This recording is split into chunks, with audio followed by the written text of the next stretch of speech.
Namanya balik lagi di King Ripan seperti biasa ya kan. Kali ini Ripan seperti biasa. Ini sebenarnya mungkin buat sebagian orang adalah berita ataupun informasi yang sedikit mengkagetkan.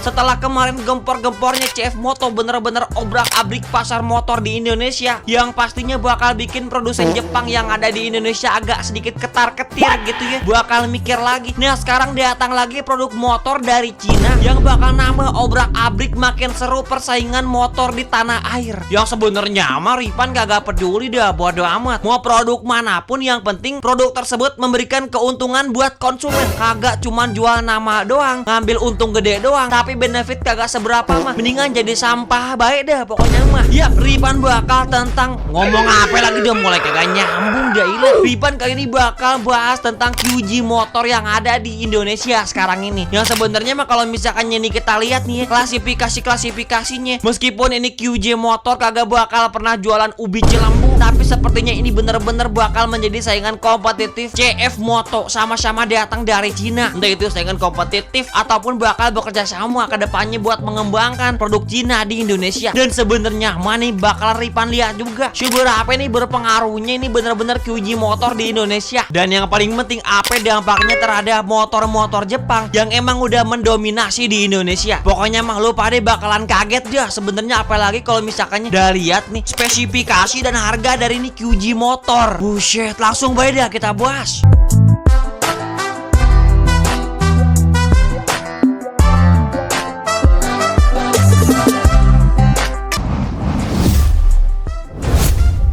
Buat kalian yang follow IG Ripan, nanti bakal Ripan follow back nih kalau misalkannya gak percaya ya. Linknya ada di deskripsi dan juga pin kolom komentar. Anjay, makasih banyak deh Bujang. Yap, seperti yang Ripan bilang tadi, kali ini Ripan bakal ngebahas satu pabrikan motor asal Cina yang makin mencuri perhatian dunia, yaitu QG Motor. Apa yang membuat motor ini spesial? Apakah mereka benar-benar bisa bersaing dengan motor Jepang seperti Honda, Yamaha, Kawasaki ataupun Suzuki? Jadi Ripan juga bakal bahas beberapa hal tentang QG Motor, seperti sejarahnya, produk andalan mereka, keunggulan teknologinya, dan tentu saja perbandingan dengan motor-motor Jepang. Pertama dari sejarah dan perkembangannya, yang dimana QG Motor nama lengkapnya Zhejiang Qianjiang Motorcycle Co. Ltd. Shit kali ngomong. Emang ini mah mulut-mulut Tiongkok, mulut Cindo. Ngomong ke Cina langsung lancar, gila. Udah berdiri sejak tahun 85. Bisa dibilang udah produk lama juga, meskipun kagak selama produk Jepang yang emang udah umum di Indonesia. Berdiri sejak tahun 85 di Zhejiang, Cina. Perusahaan ini adalah bagian dari konglomerat besar Geely Holding Group yang juga memiliki merek global seperti Volvo dan Lotus. Jadi bukan main-main nih QG Motor yang pengalamannya tuh udah brutal sebenarnya ya. Volvo, buset dailah. QG Motor dikenal sebagai pemilik merek Benelli, sebuah brand Italia yang kini memproduksi motor dengan teknologi Eropa, tapi biaya produksi efisien berkat basisnya di Cina. Kita mah tahu deh pokoknya kalau misalkannya udah di Cina bakal murah. iPhone di Cina kalau misalkannya di Indonesia mah harganya 12 juta, 20 juta. Di Cina 3 juta, 2 juta udah dapat. Cuman bedanya kagak ada App Store, tapi diganti sama Play Store.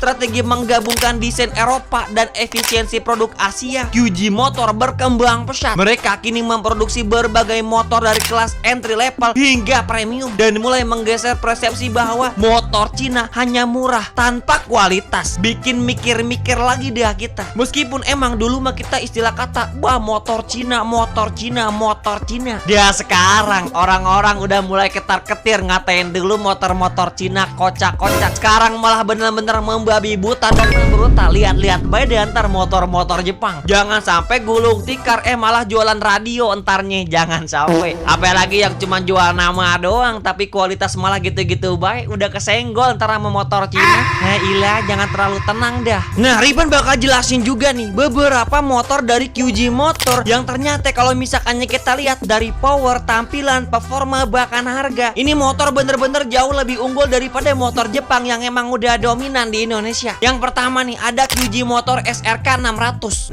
cc 4 silinder segaris berpendingin cairan, tenaganya 80 HP. Yang pastinya nih motor udah upside down dengan sistem rem cakram ganda dan ABS dan panel instrumen full digital. Harganya tebak berapa? 150 juta, lebih murah dari Yamaha R7 dengan mesin sekelas. Sekarang kalau misalkannya Yamaha R7 nih hanya mesin 2 silinder, tenaga lebih kecil, ada di angka 73 horsepower, tapi harganya beda 30 juta. Makin mikir-mikir dah ilah. Lalu nih yang kedua nih QG Motor SRT 750 cc 2 silinder segaris, tenaganya 76 HP. Ini motor adventure, wajar kalau misalkannya 2 silinder, tapi gimana kalau misalkannya kita bandingin sama motor Jepang, Honda misalnya, Honda NCX 750X.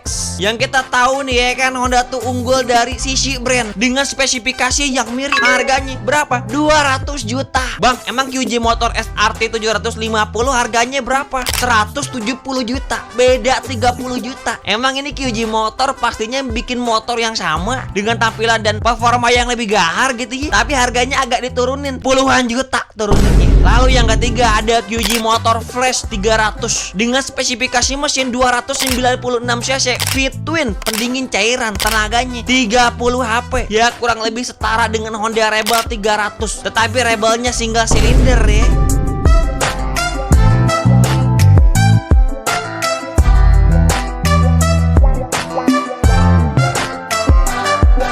Nah, lalu pertanyaannya nih ya Bang Ripan, ini QG Motor kenapa sih harganya bisa bener-bener lebih murah daripada motor Jepang? Secara spesifikasi lebih gahar gitu ya, tampilan juga lebih bener-bener mencolok antara kombinasi motor Eropa dan motor Cina. Nah, Ripan bakal jelasin nih. Yang pertama, alasan kenapa harga yang emang lebih kompetitif. Motor-motor QG Motor umumnya memiliki harga 20-30% lebih murah dibandingkan motor Jepang dengan spesifikasi yang serupa, bahkan lebih tinggi. Hal ini disebabkan oleh efisiensi biaya produksi di Cina dan sinergi dengan merek Benelli. Ya intinya mah kagak ngambil untung kebanyakan, tapi kagak nurunin kualitas terlalu brutal.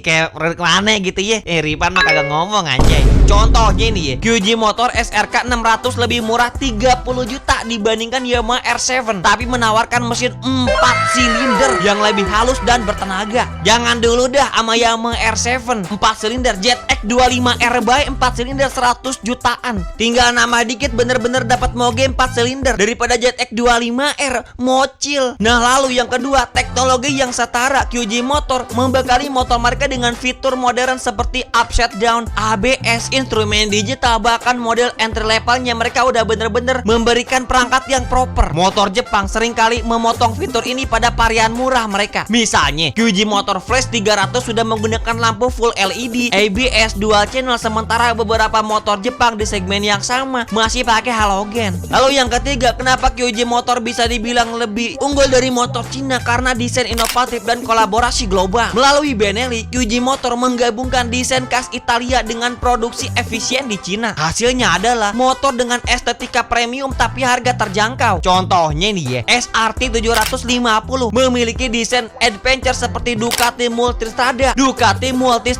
tapi harganya seperempatnya, kagak sampai setengahnya. Lalu yang keempat, fokus pada kualitas. Tidak seperti stigma motor Cina zaman dulu, QG Motor kini menggunakan material dan teknologi yang setara dengan motor Jepang berkat kolaborasinya dengan pabrikan-pabrikan di Eropa sana. Mereka juga mengadopsi standar Eropa untuk ekspor. Jadi kalau misalkannya masuk ke Indonesia, Cina yang dulu bukanlah Cina yang sekarang. Buset Taila.